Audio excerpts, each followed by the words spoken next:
Welcome to InFocus with Ejaz Haider. In this program, we discuss a range of issues. The platform for this program is the Center for Security, Strategy and Policy Research. CESPA is a policy research center housed in the University of Lahore and researches contemporary security and strategic issues. This program is part of that effort, and we aim to speak with national and international scholars and policy experts on a broad range of issues that have a bearing on Pakistan. So stay with me, and I will be back shortly. Welcome back to InFocus with Ejaz Haider. Today we're going to discuss the situation in Afghanistan since the precipitous US withdrawal from that country and Kabul's fall to the Taliban. Afghanistan is slowly sliding back to what observers warn could be a replay of the mid to late 90s. The Afghan interim government wants the world to engage with it and recognize it, but is taking regressive steps that make engagement increasingly difficult. Pakistan, which has consistently tried to facilitate Kabul both bilaterally and multilaterally, is getting frustrated increasingly by AIG reneging on most benchmarks contained in the Doha Agreement of 29 February 2020. One such benchmark relates to the Taliban guaranteeing that Afghanistan's soil will not be used for terror attacks in any other country. However, despite Pakistan's proddings that AIG should prevent the terrorist TTP from planning and executing operations inside Pakistan, Afghan Taliban have been reluctant to do that, telling Pakistan to manage some settlement with the TTP. Additionally, local Taliban leaders and fighters have been acting provocatively and aggressively at various points on the border, including at the Chaman crossing in Balochistan. Internally, the AIG has taken measures to usurp the rights of women and also crack down on dissent. It does not appear that Pakistan and the world have many good options in Afghanistan. What, if anything, can be done? To discuss this, I have with me Zaid Hussain, senior journalist and author, most recently, of No Win War, The Paradox of US-Pakistan Relations in Afghanistan's Shadow. Zaid Hussain, thank you so much for being on the program. I mean, we've been discussing this over the past many years, intermittently, and it seems that this problem is not going away. And as I said in my opening, observers are warning that Afghanistan might be sliding back into the mid and late 90s, and there is an enabling environment there which is also reviving terrorist attacks within Pakistan. So it's kind of like, between the devil and the deep blue sea, or if you will, from the frying pan into the fire. So give me your sense of where you think the situation in Afghanistan is going. Well, if there was some illusion in the beginning that this Taliban 02 will be different from the previous one, and they had promised to the international community that they will respect human rights and women's right to work and education. But initially they seems to have taken some moderate position on those issues. But now, one and a half year on, there seems to be a completely back to what their policy was in 1990s. In fact, actually, it's much more, what I'd say, has gone back much. The situation is much worse now, because what we are witnessing today is that Afghanistan is completely reliant on international aid to feed their people. And in this kind of situation, it's very clear that the Taliban have further isolated themselves.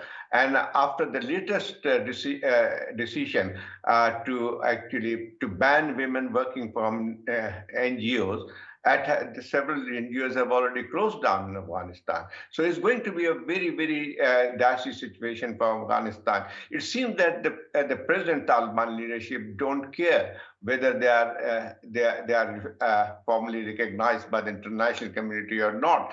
And I think probably it's a big gamble.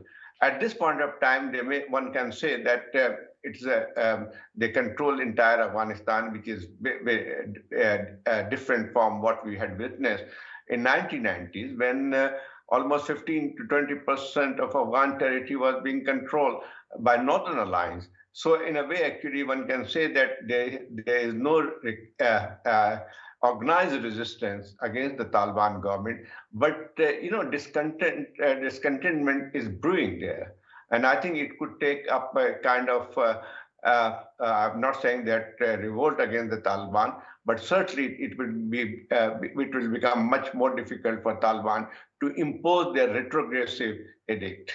Right. So let's go back a little. Kabul falls to the Taliban, and we see, as you mentioned, initially they went to the Hazara community. They offered protection to the Hazara community. They also allowed women to work, the women journalists to work, in television also, in the print media also. And they made all the right noises. Now, we do know that they have a bilateral channel with the United States also. We also know that there is an internal threat to the Taliban also, which is the ISK. So it apparently, or rationally speaking, there should have been space here, given the situation, for the Taliban to say, okay, we need the monies, we need recognition, we also need to make some movement, given the Doha agreement that this is the interim government and we have to reach out to other groups and we have to talk to them in order for creating a government that is legitimate. Now, it seems to me, as you mentioned, that none of that is happening. And at the same time, the very day they put a ban on women going to the universities and colleges, they also released 2 American prisoners and gave them to the United States. So on the one hand, they're trying a reconciliatory approach. On the other hand, they're going back to what they used to do in the 90s. So it's kind of confusing, no? Yeah, well, actually, Taliban have taken a very calculated move. As you have said, that actually international community, in fact, actually tried to engage with them. It was a very different situation than 1990s, when Afghanistan was under various sanctions. But this time, actually, the international community shown some kind of understanding that it would be better to engage with the Taliban because there is no alternative as such. And I think probably Taliban have used this. But basically, I don't think that international community would continue to have the same kind of attitude towards the Taliban now, because they are gradually actually have regressed, and it seems that they don't care actually about the international community. So I think this is a dilemma. The international community also face a dilemma because if Afghanistan had collapsed after Taliban takeover, then there was a danger of a civil war in the country, which could have been very dangerous. That could have given a much greater space to the transnational terrorist organization. But now, actually, it seems even with the Taliban, the transnational terrorist group have gained much greater ground now. You are talking about ISK. Yes, actually, international community had been very concerned about the rise of ISK in Afghanistan, and that has been one of the reasons why international community wanted to have some kind of engagement with Taliban, because Taliban had assured the world that they will fight against the ISK. But now it seems that ISK has gained ground. So I think. Right. I mean, I'm just interjecting here because you're absolutely right. They are gaining ground. They're actually using the same kind of tactics that the Taliban were using against the US-led coalition. But should that not actually provide space for some kind of engagement, in the sense that, for the Taliban to understand that in order for the world to actually help them against the ISK, which is an internal threat for the Taliban also, that there's got to be a quid pro quo. Now, the reason I say this, and I'm going to quote something from the US State Department website, This is with reference to bilateral engagement. And they say that since the forcible takeover by the Taliban in August 2021, culminating in the fall of Kabul, the United States has shifted to a position of pragmatic engagement in Afghanistan. The US has not yet made a decision as to whether to recognize the Taliban or any other entity as the government of Afghanistan or as part of such a government. The US has undertaken significant efforts in coordination with the international community to assist the Afghan people during a period of humanitarian and economic catastrophe. Now, if the Taliban persist in sliding back, what would be the option with Pakistan and with the international community in terms of engagement or disengagement?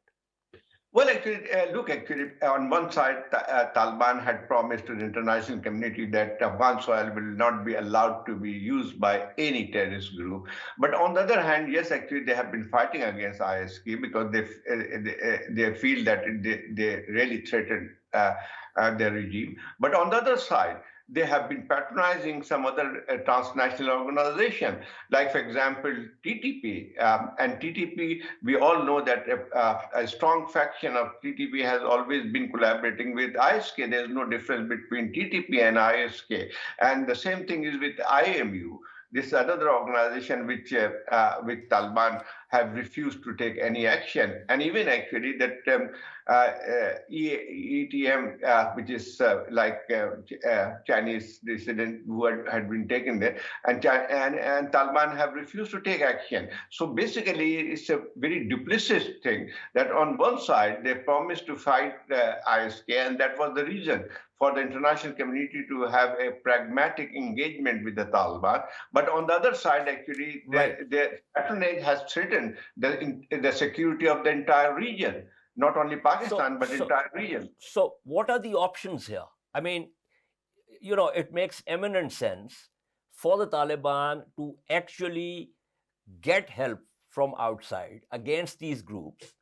And on the other hand, it seems like a complex web where while they are fighting against the ISK, they are protecting the TTP, and there are elements within the TTP that are also linked up with the ISK. So it's kind of it's like wheels within wheels. So what are the options here? Well, actually, it's a very difficult option. That's what I'm saying. Actually, there's the international community is facing a huge dilemma because if they stop humanitarian aid, it will be like actually punishing Afghan people for whatever Taliban had been doing. So, and anarchy will further destabilize the situation. So that's a very important point. So you basically saying that the Taliban are keeping the civilian population hostage, and they are expecting that because the world will not allow the Taliban, the Afghans to die in large numbers. Therefore, the world will continue to engage with them. That's a very perverse kind of logic that they're using. Absolutely. I mean, they feel actually the world will not allow them to fall, and they're using this to blackmail. But I think it does one thing more actually. Yeah. I think that would not stop some kind of internal discontent to take a kind of shape of some kind of rebellion. Because look, actually, the Afghan population is very different from that of 1990s, and that it was a very different circumstances when Taliban took over power in 1990s. It is a very different situation now. A whole new generation of Taliban who had received education, who are much more aware about the international scene, and we have already seen that women have come out actually despite all those repression and action against them. So they are still. I mean, like it is not like that they have accepted it. You're right. You're absolutely right. I mean, without prejudice to what you're saying, I mean, there is an entire generation of Afghans who are actually linked with the rest of the world, and they have aspirations. But there is also now a brain drain going on. Whoever finds an opportunity is leaving because they don't really see a future in Afghanistan. That is one. Secondly, Now we have seen that the Taliban militias or police or security forces are becoming more oppressive in trying to quell the protests. I mean, the last protest where the videos have gone viral on social media of the women's protest, uh, and they were beating up the male students who were supporting the women, and they were using water cannons against the women, and they were also beating up the women. So it seems that gradually and unfortunately they are moving towards more oppressive measures to deal with these protests. Well, yes, actually, that what we are witnessing today. I mean, like they feel that international community cannot stop it, and it's kind of some kind of blackmailing.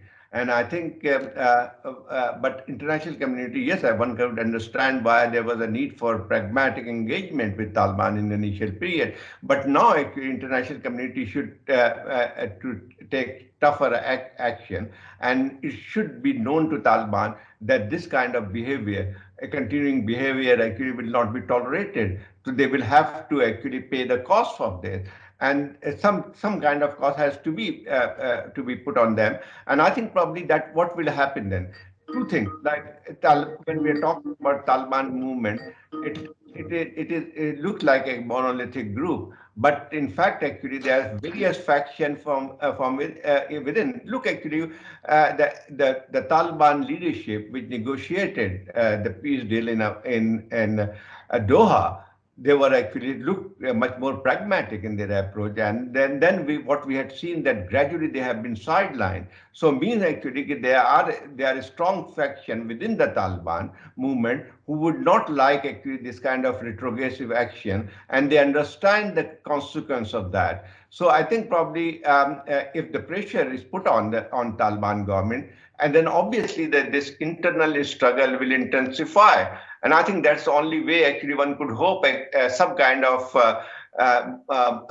change of attitude in the Taliban. Because I was talking to some of the people who in Afghanistan, and they said 70% of Taliban leadership, when they talk to them with various factions, they are not very happy with this kind of retrogressive action, particularly on the on women education and women right to work.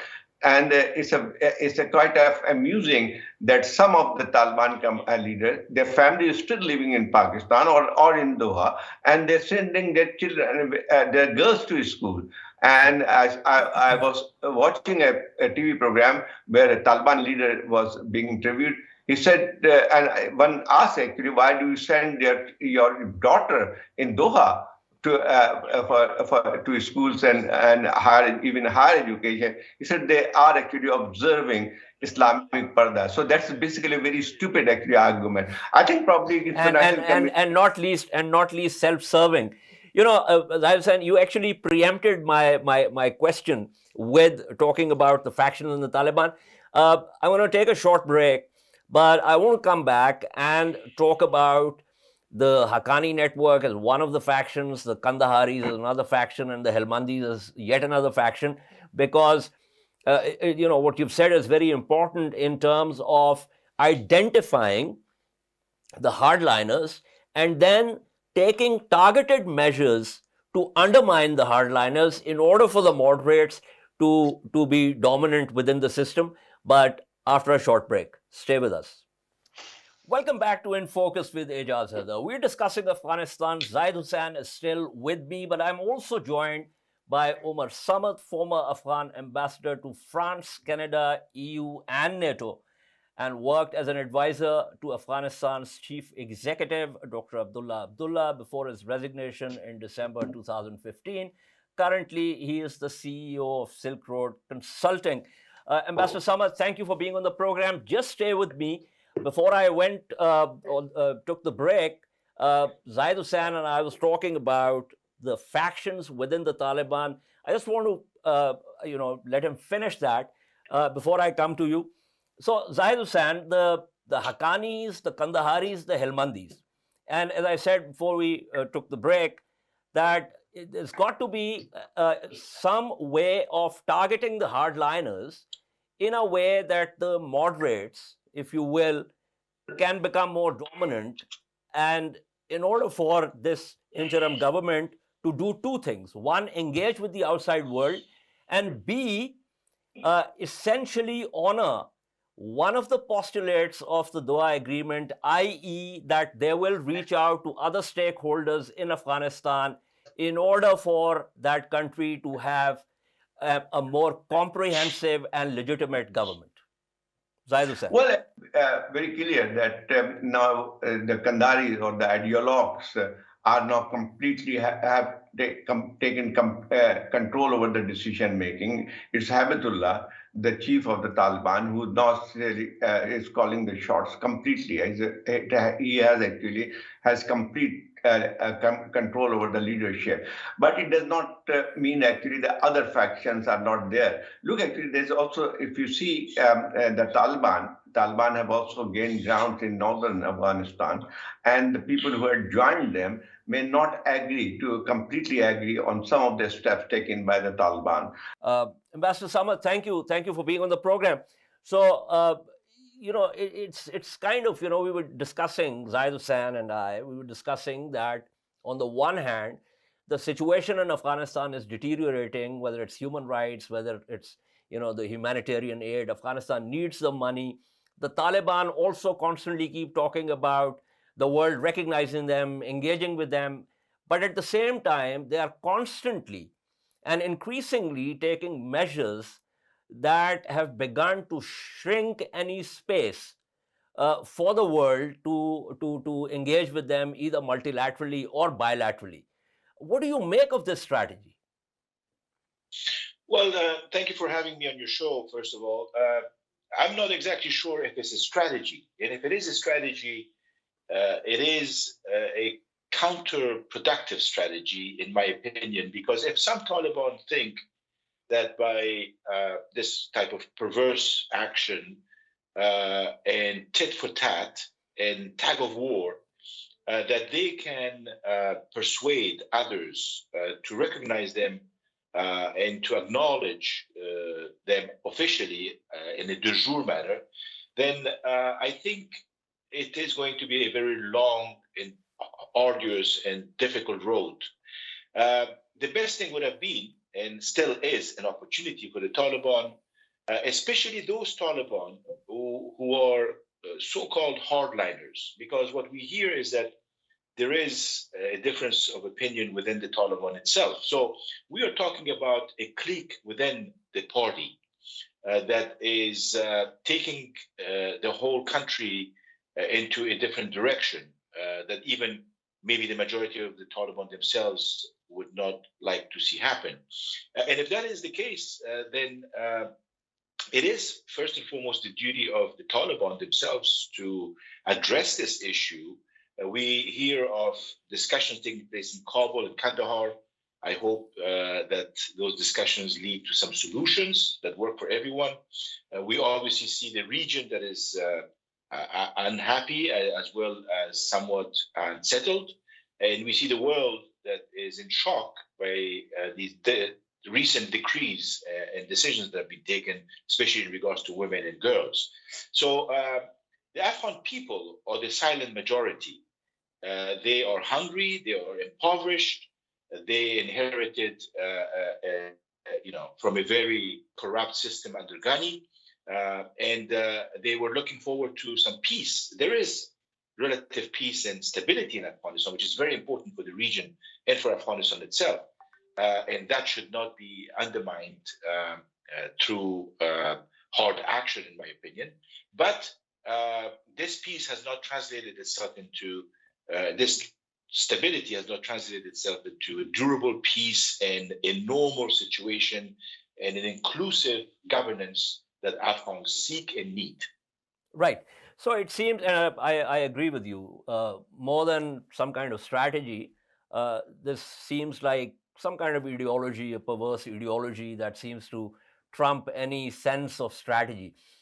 But here's the thing. In the Doha Agreement, among other things, there were two very important points. And the current interim government seems to have reneged on both. One was that they will not allow their soil to be used for terror activities in any other country. And we know that the TTP is there. We know that the TTP is planning and executing attacks inside Pakistan from the Afghanistan soil. And the other point on which they have reneged is the fact that they were supposed to reach out to other stakeholders and in order to have a comprehensive government, a system which could then be legitimized by the international community through recognition. Do you think there is any possibility that whatever moderate elements there might be among the Taliban, that they could at some point prevail upon the hardliners and get back to what was agreed with the international community? Well, that's the crux of the question right now. As I mentioned earlier, the discourse that is going on within the Taliban is of great importance. I'm not exactly sure in which direction it's going to go at this point. But as far as those two major commitments are concerned, obviously the TTP is an issue, especially within Pakistan. And obviously there have been historically ties with other groups in Afghanistan, including parts of the Taliban in the past. So the Taliban, if you ask the Taliban, they will deny that there is any official support for that group. If you ask rank and file, they may have some ideological linkages and moral support. But at the end of the day, these groups have existed for a long time. These groups have used the porous regions separating Afghanistan and Pakistan for many, many years. Even under when the Americans and NATO were present in Afghanistan, not only TTP but other groups who are a threat to other countries have also been active. Daesh or ISK, Khorasan province, obviously is a major threat to not only countries in the region but also to Afghanistan itself, as we have seen over the last year or two. So that particular problem can and should be addressed bilaterally as well as multilaterally. And I think in that regard, we have issues because there may be state and non-state actors who benefit from certain actions that they cannot take otherwise. So I think that the Taliban have a responsibility in this regard, and they have to take further steps in this regard. On the issue of governance, on the issue of inclusivity, on the issue of the commitment to start intra-Afghan talks, again, the Taliban will give you their explanation that the situation changed when Ghani fled. There is no more intra-Afghan process. They are inside the country, they're ruling, and they are reaching out to all the communities. But this reaching out obviously is not enough. It is very limited. And it is mostly to those who support the Taliban from different ethnic groups or communities in Afghanistan. Afghanistan is a much bigger country. Its political structures are more diverse, and there is not enough inclusivity in Afghanistan today. I think that it is to the benefit of the Taliban to reach out as far as they can to Afghans within and outside of the country to come and sit at the table, have an intra-Afghan discussion, and to come up with some solutions and to some ideas that benefit the country and the region and the world as a whole. I think that I hope that they are having this discussion as well, and that they will reach out to other Afghans. Otherwise, a monopoly, history has shown that a monopoly in Afghanistan, ever since the 1970s, has not worked, whether it was from within or from influence from outside of Afghanistan. It has not worked. And it is going to backfire at some stage, even if you think that you're strong enough to maintain order.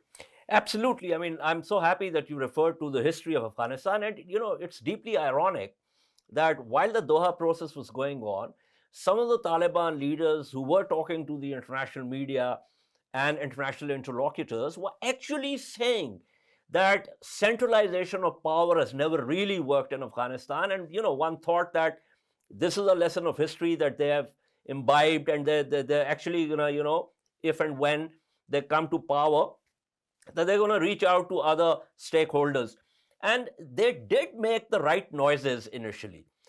Before you joined, I was talking to Zahid Hussain, and I said, they went to the Hazaras, and they said that, they were under their protection. They went to other minority groups also. But increasingly, it seems that they're sliding back. Now, talking about, of course, former President Ghani upped and left in a way that wasn't particularly honorable, but Hamid Karzai, Hikmatyar, and others are still there. Do you think they could play a role in terms of prevailing upon or trying to persuade the Taliban to be more reasonable in terms of reaching out to other stakeholders, in terms of not taking these regressive measures? I think that they would like to, they want to play a constructive, positive role. I think that their space for political maneuver is somewhat limited. It was good to see President Karzai be allowed to go and travel overseas and have consultations with other Afghans in the international community in order to help Afghanistan, of course, for a good cause. It is good to see occasionally Dr. Abdullah or Mr. Hikmatyar also travel. But it's not enough. I think that a few people have returned, a few figures from the past have returned, but they are basically homebound. They are not encouraged to play a constructive social political role. And I think that the Taliban, again, need to go back to their own earlier prescription and to learn from the lessons of our history and our society as a whole, and to realize that it is a multi-ethnic society. It's a pluralistic society. It's a society that has gone through all kinds of ups and downs over the last 50 years. We went from a monarchy to an authoritarian regime, to a Marxist-Leninist regime, to a Mujahid type regime, to a Taliban regime, to a so-called republic, somewhat secular, and back to a Taliban regime. No country or society in recent history has vacillated this much Absolutely. in such a short period of time. Absolutely. And so we need to find the middle ground.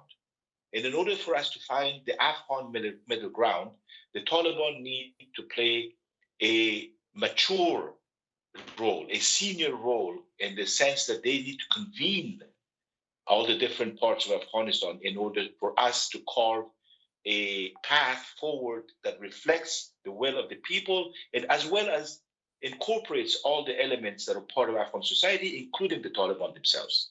Absolutely. Zahid Hussain, you heard Ambassador Samad. Whatever he's saying makes eminent sense. But what you said before Ambassador Samad joined this program does not leave much room for optimism. Do you think that at some point, and not in the far future, because Afghanistan needs lots of reforms ASAP, that the Taliban regime would actually begin to rethink its present ideology? I won't use the term strategy because it does not seem like a strategy. I think Taliban have a thought that they have now control over Afghanistan, and that basically they can then they have their own way. Now there has been a gradual slide to the previous ways, and I think probably given Afghanistan's situation, as Ambassador has just said, actually, Omar Samad has just said that Afghanistan's reality is very different, and they is a multi-ethnic group, country, and so basically this kind of authoritarian regime with an ideological bent, retrogressive, where they have no respect for human rights or women's rights. I think probably there will be a resistance. And what kind of resistance, I don't know. Actually, I'm not saying that there will be a kind of military force which will come up and will be supported by the international community. It should not be like this.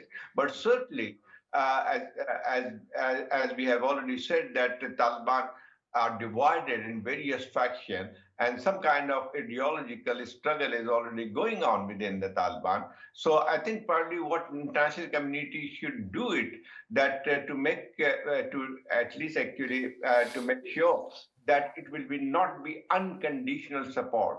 I mean, yes, actually, they need to give humanitarian support. That's fine, but basically, it should be met to the Taliban clearly that this kind of step would not be actually acceptable.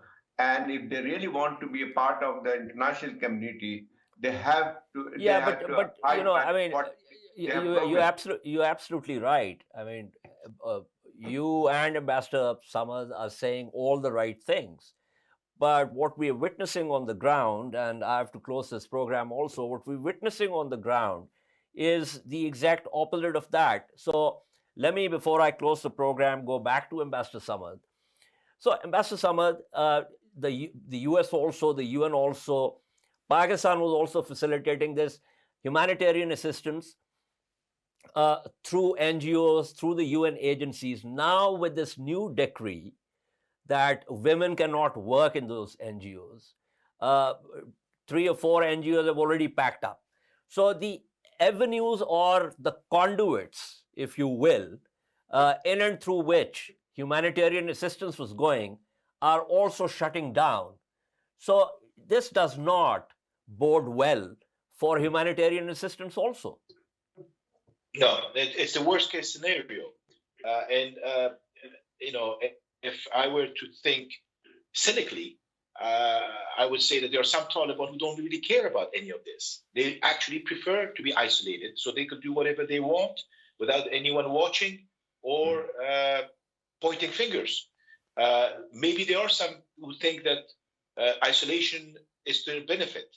The reality is that it's not. It's not to the benefit of the Taliban overall. It's not to the benefit of the region. It's not to the benefit of the Afghan people. And it runs counter to what they have preached over the last few years.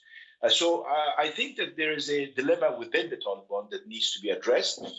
The world and the Afghan people need to take a position in order to enable those forces that are for reform and for constructive engagement and for not radicalizing further this situation. So I think that we need to play, everybody else needs to play their role very smartly at this point. It's a very sensitive point. And we need to realize at the end of the day that the Afghan people need to be protected, and they need to have access to the most basic needs of human beings after trillions of dollars were spent on Afghanistan until a few years ago. And today, they're at the mercy of a piece of bread.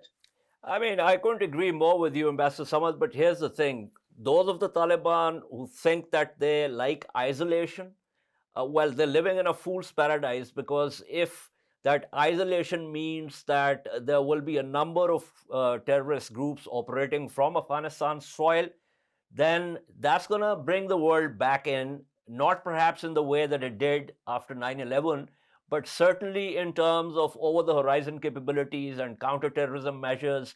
It will be the US also, it will be Pakistan also. Pakistan is already getting extremely frustrated by the fact that the Taliban, and, we've been putting pressure on them. It's almost like, being, from the frying pan into the fire. So I don't think that this isolation is going to work. The only possibility, rational possibility for the Taliban is to have an intra-Afghan dialogue on the one hand and to reach out to the world on the other. But thank you so much. It's always a pleasure to speak with you.